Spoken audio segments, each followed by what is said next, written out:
There we go. This is the elevator here at Dick's Sporting Goods here in Robinson Township of Pittsburgh, Pennsylvania. Teeny tiny little elevator. In Robinson, Pennsylvania. Industrial They commercial. changed the cab. And it's an ice.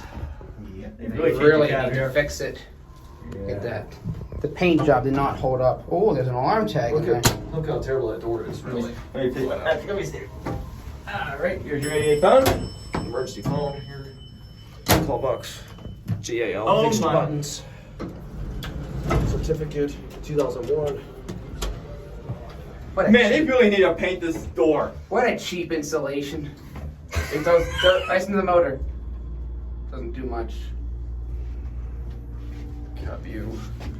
There's John. Just wish the cell made the cylinder a little bigger here, Peter. Listen to the bell.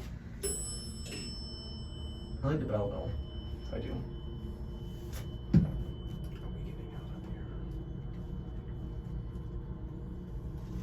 Takes forever to level. What? It takes forever to know? Oh. Oh man, thank goodness. Why is it take so long? So it's the way it's timed, probably. Why do they time it so long to level? I don't know. All right.